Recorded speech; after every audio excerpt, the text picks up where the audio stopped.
that.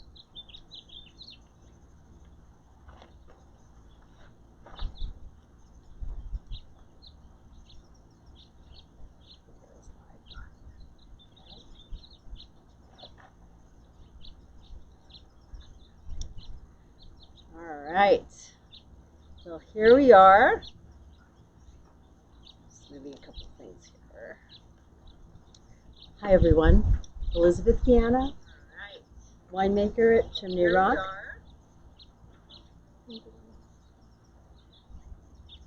Welcoming you to another live tasting as we all shelter in place through these interesting times. For those of you who are returning, thank you for joining us again.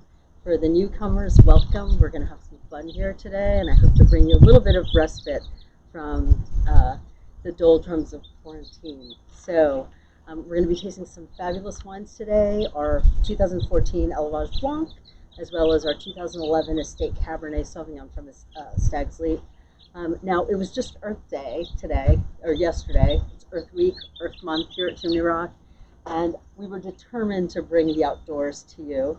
So behind us, you have our Elevage Blanc. You can see Clone 7. You kind of maybe see the Palisades a little bit over to the left. So we brought a little bit of nature. The Stag's Leap District breezes are starting to blow. It's just a beautiful, beautiful day. So welcome. So before we get started with the tasting, I want to talk a little bit about sustainability here at Chimney Rock. And I want to do a shout out to the Trovato family today because they have been visionary and incredible leaders in terms of making sustainability a core value at Chimney Rock. And sustainability, I think, for winemakers, for winery owners, when you're this close to the land, it feels very visceral and important to be responsible about how you farm and how you produce wine. So, what did we do about sustainability over the course of the last 20 years? Quite a bit. We acquired certification of Napa Green, both in our vineyards and in the winery. We also got the California Sustainable Vineyard Program certification for our vineyards, so we're doubly certified in the vineyards. What is Napa Green? I'll tell you a little bit about what that actually means. So it's a third-party certification that basically assesses everything that we do here, from energy use to water conservation to whether we compost to the kind of paper that you get in your club mailers or in any materials that we produce, to how we farm, what our inputs into the vineyard are, how we protect erosion, soil health. So it's completely comprehensive. And what really resonated about the program with us and with the family is that it's a long haul commitment. It's not, you got your certification, you're done, check the box. It's, we have to be recertified in the winery every 3 years, and we have to show that we've made further strides in getting greener and lowering our carbon footprint. In the vineyards, we have to get recertified every 5 years. And so it's a very dynamic process. And we look forward to really continuing to up the game. We're solar powered. There's a number of things. You can read about it on our website, but it's an endless list of implementation of green practices that we have here at Chimney Rock. So cheers to Earth Day. I think the course of events in the last month has made us all feel very, very connected to the planet in a different way. We miss being outdoors with our friends and enjoying everything, and I think it's a good time to sort of pay homage to that. So with that, we'll do a little housekeeping. I'm going to tell you guys how we're going to run this tasting. What I want to do is we'll taste the white first, the red second. I'm going to talk about vintage a little bit first, and then we're going to leave any questions that are of a broader nature for the Q&A at the end, okay? I do have another special shout out that I want to do today to Lisa McMurtry, who's celebrating a very big, beautiful birthday. Happy 60th, Lisa. Thank you for joining us today and spending some time with us. to celebrate your big day. Hi, Dave. Hi to the whole group of friends who's with us. We can't wait to see your happy, smiley face at the winery, and we have such great memories of our time traveling in Europe in 2017. Wow, it seems like a long time ago now. Anyway, with that, let's get started with what we really came here for. So, our Elevage Blanc. Everybody knows Chimney Rock produces Cabernet Sauvignon, right, from Stag's Leap, and that's what we're famed for. But there's a very special wine that we've produced since 2004, and it's called Elevage Blanc. Um, I adore this wine. This wine has profound meaning to me because it ties me to one of the great wine heroes in my life, and that happens to be Tony Trelato, who owns Chimney Rock. So Tony has a passion for great wine, of course, but he loved a particular white wine out of Bordeaux. It's a famous white wine, $500 bottle of white Bordeaux called Oakville Blanc. And right after the Trelatos bought the property, Tony asked us, could we make a wine that was a homage to that style of wine? And of course, we got to work because Tony is a man of big ideas, and that's one of the reasons we love him. And so we planted a vineyard actually up on Me Lane in Rutherford. So it's the only vineyard we make wine from that's not in Stag's Leap. And we planted about 7 acres of Sauvignon Blanc. And the traditional Bordeaux blend is Sauvignon Blanc and Semillon. But Doug Fletcher was the winemaker at the time here, another one of my wine heroes. And he thought that Semillon tended to lose acidity. And he wanted, one of the important, I think, characteristics of a white wine that'll age is acidity. And so he had tasted a little bit of Sauvignon Gris, kind of a long-lost cousin of Sauvignon Blanc. It has copper-colored skins, thick skins, kind of holds on to acidity a little bit better in the heat of Napa. Really beautiful grape, kind of floral. So we actually planted 1.6 acres of Sauvignon Gris. And the experiment began.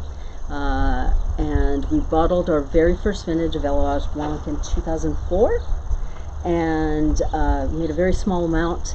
And this wine's been a journey for us, to create a white wine that satisfied the Haut-Brion Blanc lover that Tony was a tall order. And we wanted to make a white wine that was complex, that was ageable, that had a lot of depth, and that was really thought-provoking.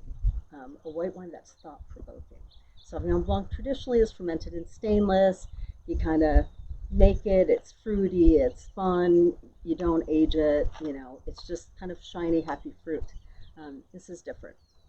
And so we started playing with all the different permutations that go into making white wine, from how we press the grapes, to what barrels we use, to what kind of yeast we use, to different techniques of stirring. So I'll tell you how we made the wine that we're tasting today. And this is a 6-year-old white wine. So we're really challenging the idea. We're in the US, I think, a society of immediate gratification. We like things to be ready right away. This is a wine that requires a little bit of patience. And so here's how we make it. We whole cluster press the grapes very gently, and very gently because we don't want to extract the compounds in the skins that oxidize soon, because we want it to age, right? So whole cluster press. The juice goes into a tank, it cold settles overnight, and after that we transfer it to barrel. So about a third goes into brand new French oak barrels, a third into used French oak barrels, a third into stainless steel. I did a number of trials over the course of the years on different yeasts, and I used about 8 different yeasts and a little bit of native fermentation. That really adds to this, like the kind of layers of complexity of this wine. In addition, once in barrel, the wine actually goes through a mel. So malolactic fermentation is the fermentation that takes kind of the harsher acid, malic acid, which think of like a Granny Smith apple, and converts it to lactic acid, which is more kind of the acid of milk, right, which has a creamier finish, a different texture. And so we put the wine through malolactic, a secondary fermentation, And then we do a little technique out of Burgundy. We do a little bâtonnage, which is a fancy term for stirring the barrels. So the yeast, once they're done fermenting, all the cells settle at the bottom of the barrel, and there's a lot of good stuff in there. There's polysaccharides, which are compounds that really add viscosity and texture to this white wine. And so that was very important to us, texture. That's something that's really distinguishing to me about the white wines of Bordeaux. So we were on a mission to find the right texture. Anyway, the 14, I think you guys recall last tasting, we tasted a 14. It's one of the vintages I've called the lazy winemaker's vintage, right? Mother Nature gave us all the tools, so we didn't have to work that hard in the vineyard. Dry spring, no rain during the growing season. You're not fighting vigor, so small berries, lots of concentration, really beautiful wines. It was an early harvest. We started, I believe, Sauvignon Brie came in around August 18th that year, which is early for us. A lot of times it doesn't come in until September, and we were done with the whites by before September, so it was all August. Anyway, so let's taste. Let's do that. So 14. So what I love about this stage of this wine is it's starting to get some nuance. So when this wine is young, you get a ton of stone fruit, white peach, sort of a little bit of lychee maybe. But now, this 6-year-old wine's starting to show a little bit of a nutty character, a little bit of like brioche, like sort of bread. Think about bread. There's almost a slight malty character to it. It's really, really light, and I get a little bit of the floral from the soft brie. So the blend in this wine actually has more Sauvignon Gris than Sauvignon Blanc. It's 56% Sauvignon Gris, 46% Sauvignon Blanc. Okay, and you can see that the color's a little deeper yellow, and that's typical, I think, for wines that are a little bit older. But where this wine really gets me, and I'm going to taste it, is just the body. It's super round, super coating. It's got a lot of weight on the palate without being heavy. I think the oak integration is pretty great. We worked really hard at finding exactly the right barrel that didn't overpower the fruit.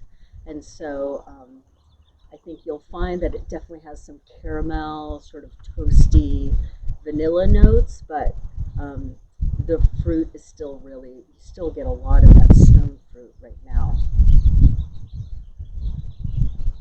What do you guys think? And my goal here is to convince you that Sauvignon Blanc can age, and Sauvignon Gris, obviously. So. We have people drinking the 2012, the 2016. Great.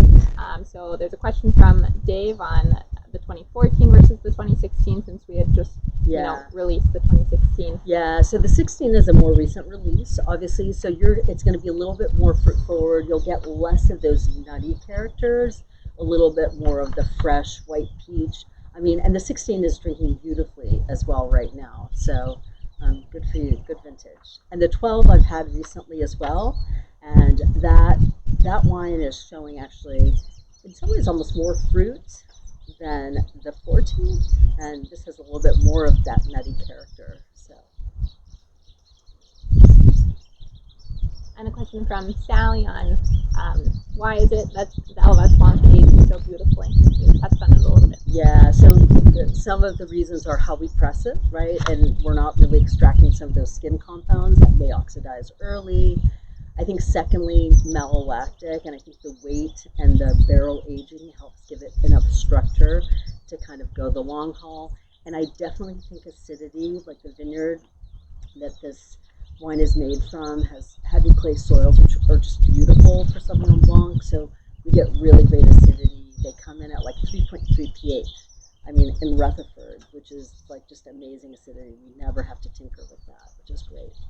Mm-hmm. Okay, well, let's move on to Cabernet Sauvignon. And I picked a challenging vintage to show you guys. So we've tasted a lot of lazy winemaker vintages. Now I'm going to show you a vintage that I had to work really hard at. I lost a lot of sleep, and the thing about tough vintages, I think, for winemakers is when you work really hard and the product ends up being as good as they are in a lazy winemaker's vintage, then you're like, wow, I really, we've done well.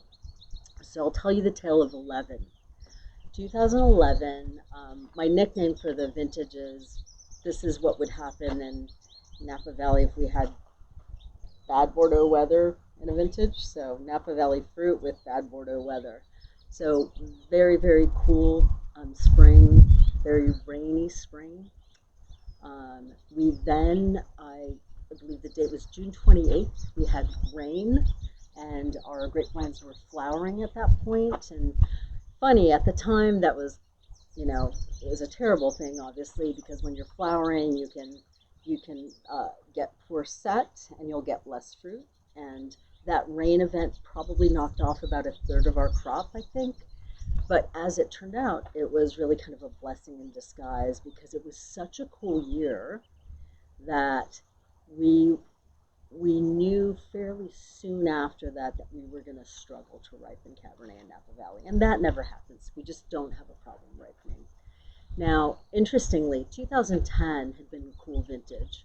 And I remember everybody pulling leaves in 2010, and suddenly we had this crazy heat spike in August or maybe even later, and we got a lot of dehydration. So in 11, I think everybody was a little scared to pull leaves. It was PTSD from just immediate vintage before. But as I was walking and tasting fruit in 11, I really very quickly arrived to the conclusion that we had to pull leaves and we had to be aggressive. So this is going to be my last shout out to the Trolados because this was a big one. So when you have to make that phone call that says, hey, we're going to have to spend another $80,000 in the vineyard because we really need to pull leaves everywhere around the fruit zone. And that's expensive. It's done manually. So you're pulling leaves off 105 acres of vineyard. And as always, the Trolados show their commitment to quality and their leadership. And they said, do it. And they trusted me, which I was very lucky to, because we also got some rains during the time that the grapes are actually soft that year. Quite a bit of rain, not insignificant. And so the risk there, of course, is rot. And because we had really beautifully open canopies, our fruit really achieved, I think, beautiful ripeness. Now, it's still a cool vintage. So this wine has cool vintage personality. And I think I talked about this a little bit last time. The goal here is to tell the tale of the vintage and the place in that year. And it was a cool year. That wine should have that personality. And it does. So we pulled leaves aggressively. We spent the money. And we were really happy that we did, because once it started raining in October, it's the worst feeling in the world when you're falling asleep at night and your grapes are hanging and it's pouring out there. But we have a fair amount of Merlot on the property. We talked about Merlot last time. And Merlot ripens a little bit earlier than Cab and tends to be a little bit more fruit forward. So this is a great example of where Merlot was critical in making great wine, because the Cab was a little bit more on the herbaceous side, but the Merlot really sort of got there. And so this particular wine's actually 80% Cab, 20% Merlot. So let's smell and taste. And this wine reminds me of the Bordeaux's, which were the first wines I fell in love with when I got into wine in my New York City years. It has a little bit of like wet gravel and dried herbs like sage, more of a mineral, definitely not the usual fruit profile that you get from Napa Valley, but it is beautiful. It's super layered. It's super interesting. And I actually love cool climate Cabernets. I think they have a very interesting story to tell as well. berries were a little bit bigger because we had had rain. So there's some tricks that we can pull in the cellar to make up for that. So we might do a lot of saignée, which is taking juice away and preserving the same ratio of skins to juice that you would have in a smaller berry year. So we have a lot of tricks up our sleeve that we can play. And the Merlot really helped. I think it gives it this kind of cassis, sort of plummy aroma as well. So you've got some fruit, and this is a 9-year-old Cabernet, right? So it is starting to show kind of the nuance of a little bit of age. And then let's taste.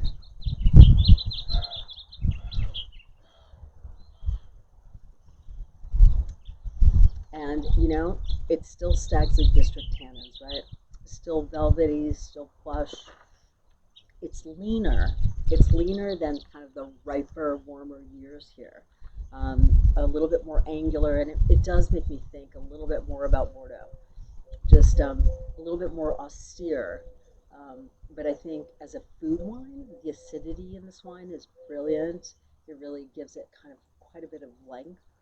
And I really enjoy this Cabernet. I actually really enjoy all of our 11s, and part of the reason I love the 11s so much, and I think a lot of people might call me crazy, is it's a unique story. I don't know when that set of conditions will happen again.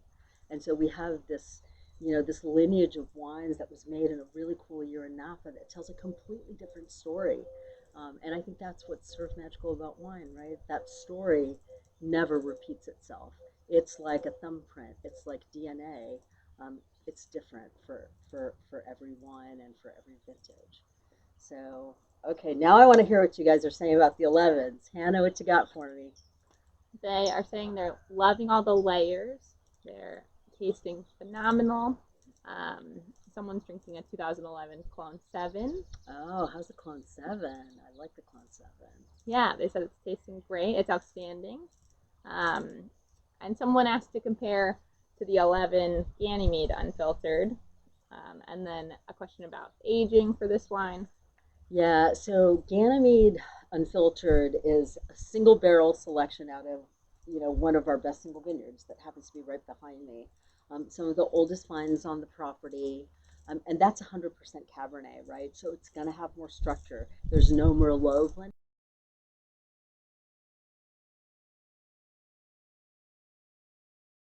Than the Estate Cab, which has a little bit of Merlot blended in.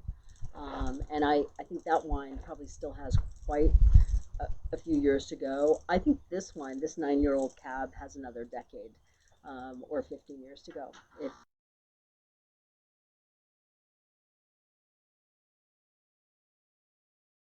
those herbs, I think these are wines that are really going to sing with age. I think if there's a vintage that you should save and cellar, because I'll tell you a parallel story. I don't know if everybody remembers the controversy of the 97s and 98s in Napa Valley. 97 was a very warm year. 98 was a very cool year. Critics said, buy 97, don't buy 98. Well, it's been very surprising that actually the 98s have aged a little bit better. And I think part of that is the beautiful acidity of a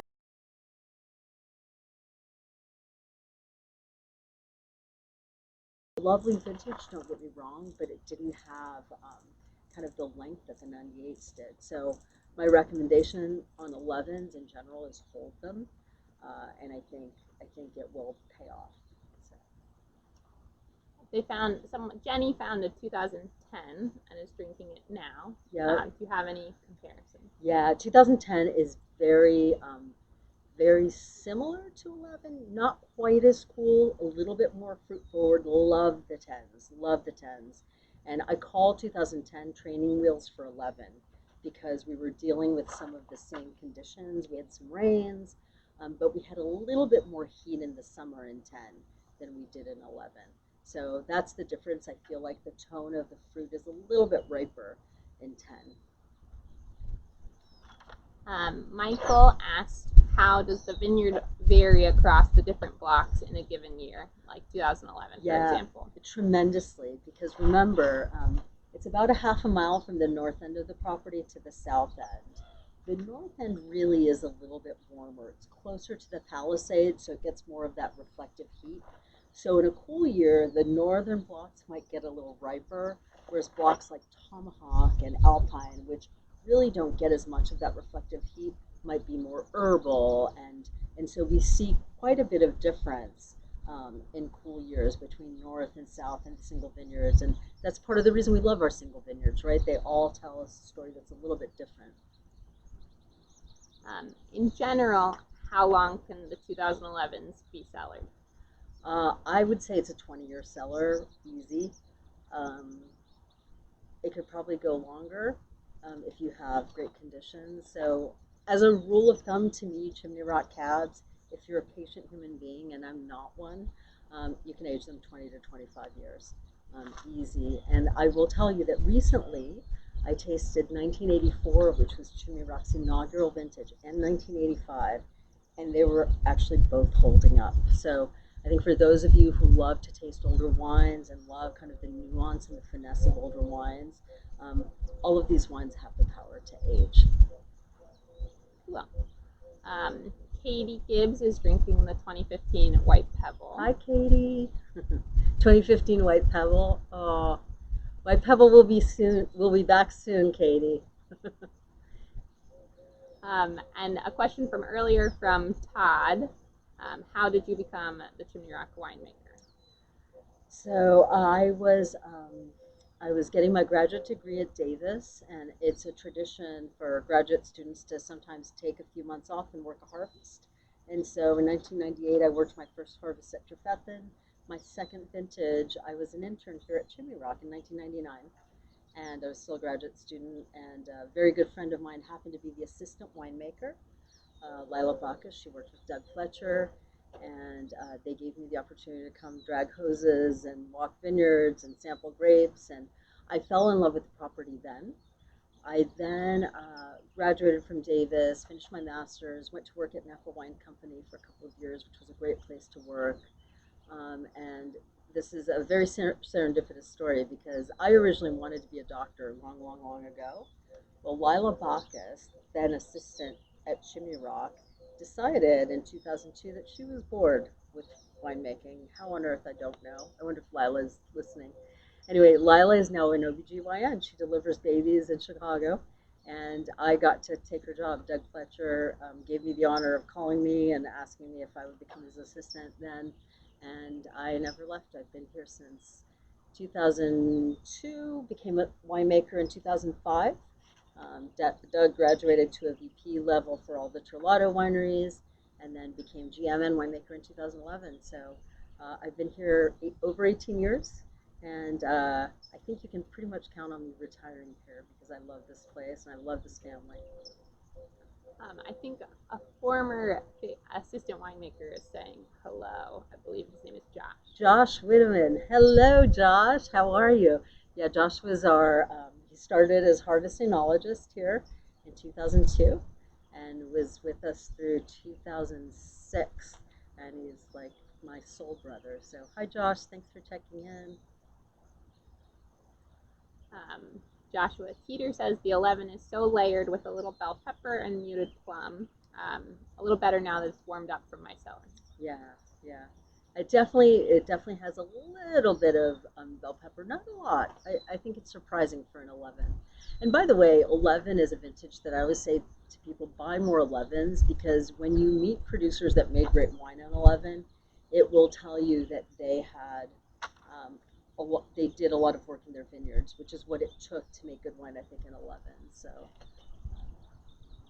a question from Jesse: have you noticed more critters around the vineyard since there are less people around? The rabbits are really kind of crazy, and I haven't been bringing my dog, so they seem to really be multiplying.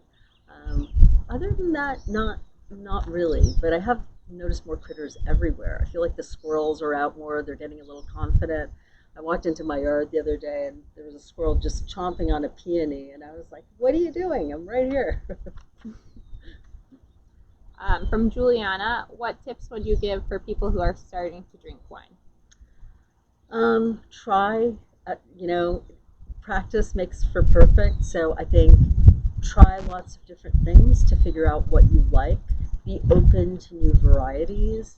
I think it's interesting to taste wines and then read what people say about the wines because they'll help you develop a vocabulary for the things that you're tasting. But I think it's also great to taste with other people who are interested in wine. So if you can, a lot of retail shops will have little tastings and you can go in, well, not right now, but once this is over, and they'll open many bottles because a lot of times you don't want to spend the money to open 12 bottles, but the retailer may do that, and you have the opportunity to try different things and really start to figure out what it is that you love and what you're interested in. So I would say try lots of different things and be open to it all. The world of wine is enormous and beautiful. A couple questions about the aging process, about what happens to the wines as they age. Can you talk about the greener flavor notes as wine ages? Do they evolve into more complex flavors than riper notes do? Yeah, that's a really good question, actually. So a lot of the fruity compounds in wine are esters, and they're not quite as stable as some of the more herbal compounds. So, for example, the class of compounds called pyrazines, which are some of the herbal compounds, they're very, very stable. They just don't break down. So as a wine ages, some of those esters break down and they become a little bit more muted, and some of those herbal aromas may stand out a little bit more. I think oak aromas show differently in youth and in age because the fruit is so vibrant at the beginning, and oak becomes sometimes, especially if a wine's over oaked, it'll show more in age. So it's a balance, and it really depends on region and vintage. But there's definitely an interplay in what sings at what time. So fruit early. If you love fruit, drink your wines younger. If you love more herbal and more nuance and some of those secondary aromas, wait a little, age your wines for 5, 10, 15 years. Do you have a favorite glass brand that you drink from? A question from Patty. A favorite glass brand. Jancis Robinson has a great new glass out, which I just tried out and I like it. We use Riedel here at the winery, and that's what I have at home. And I just think it has to be good stemware. There's a lot of good stemware companies out there. I don't particularly favor any, but Riedel's kind of been my companion as I've been navigating this wine life. A question from Brian. Which early 2000 vintages do you enjoy? 2000. So 2000 to 2003, say. I'll tell you like the story of that little vertical. 2000 cooler vintage, so more kind of like 98. 2001's kind of a brilliant vintage. I love that one. That's aged really beautifully. 2000's a little bit more elegant, a little bit more graceful. 2001 has a lot of presence. Love 2002. Very attached to that vintage because it was my first year here at Chimney Rock when I came back, and when Josh Winnaman came to Chimney Rock, and we had a lot of fun that year. So love that vintage. Very fruit forward, very ripe, beautiful wines. 2003, another cool year, a little bit more, not quite like 11, but a little bit more herbal and a little bit more austere. Which one do I like more? It's interesting. The threes in the 2000s are actually drinking great. So kind of makes that argument of the cooler vintages sort of outstaging the more fruity vintages later in life. Awesome.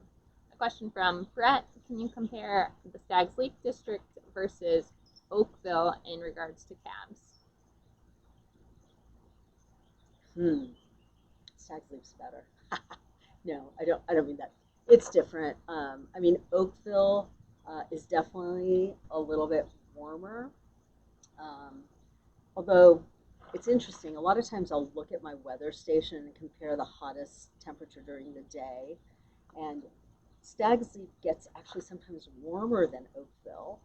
But the thing is, we stay cooler in the mornings and we cool down a little bit sooner in the evenings because we're closer to the San Pablo Bay. So my my take is acidity is a little bit uh, different from Stag's Leap, probably a little bit higher acid ABA. I think of Oakville as very, very ripe and plush, and I think Stag's Leap is a little bit more sort of graceful and elegant. So those would kind of be my two distinguishing characteristics, both great AVAs, of course. Mm-hmm.